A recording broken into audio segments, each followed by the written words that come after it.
L'anatomie en 2 temps 3 mouvements, aujourd'hui gros plan sur l'articulation du genou. L'articulation du genou, en latin articulatio genus, est une des plus grosses et des plus puissantes articulations du corps humain. Dans l'articulation du genou sont impliqués principalement 3 os. D'une part l'os de la cuisse, le fémur, d'autre part le tibia, et en troisième lieu, ici bien visible en vue latérale, le plus gros os sésamoïde du corps humain, la rotule, ou patella en latin. Le fémur présente 2 fortes protubérances qui sont recouvertes de cartilage articulaire, qui sont aussi appelés condyles. Le condylus lateralis et le condylus medialis. En regardant l'articulation du genou, on constate qu'elle est consolidée par une quantité de structures ligamentaires qui tout simplement empêchent que les éléments osseux de l'articulation du genou glissent trop fort les uns contre les autres. La rotule elle-même est encastrée par exemple dans un tendon, c'est le musculus quadriceps femoris, qui ici part du haut et va jusqu'au tibia en passant par-dessus la rotule. Elle est quasiment encastrée dans ce tendon, et donc de ce fait immobilisée en conséquence. Mais l'articulation est en outre encore stabilisée par d'autres structures ligamentaires.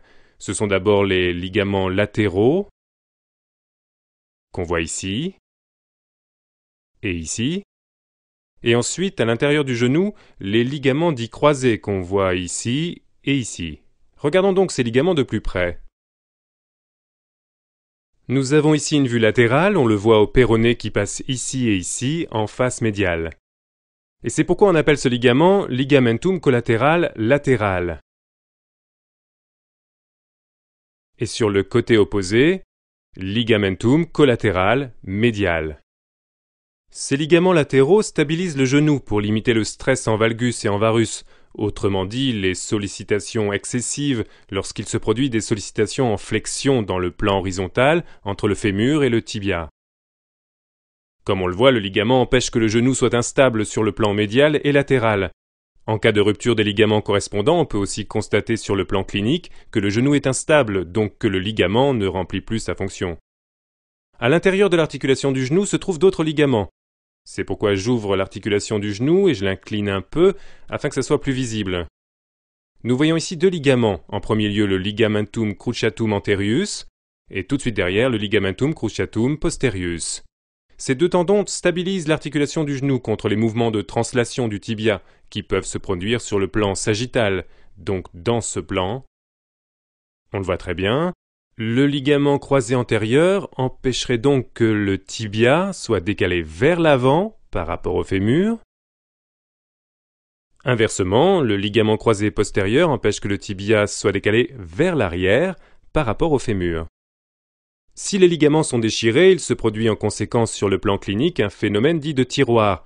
Par exemple, lors de la rupture du ligament croisé antérieur, le tibia est tiré vers l'avant par rapport au fémur, et on appelle cela phénomène de tiroir antérieur parce que je peux sortir le tibia de l'articulation quasiment comme un tiroir. Si nous observons l'articulation du genou de l'intérieur, nous voyons ici encore 2 structures importantes qui se composent de fibrocartilage, ce sont les ménisques. D'une part, nous voyons le ménisque externe, le meniscus lateralis, et ici sur la face médiale du genou, le meniscus medialis, le ménisque interne qui adhère au ligament intérieur. Ces ménisques ont une fonction tout à fait importante, et en fait ils compensent les incongruences, autrement dit les inégalités entre les surfaces articulaires du fémur et du tibia, et permettent une meilleure répartition de la force dans le genou. Nous voyons bien que les surfaces articulaires entre le tibia et le fémur ne sont pas complètement congruentes, et les ménisques compensent en principe les vides, si on peut s'exprimer ainsi, qui se sont formés entre les 2 os, par le simple fait qu'ils les remplissent. Oui, l'articulation du genou est donc une articulation qui n'est pas du tout si simple que ça, qui est composée de nombreuses structures.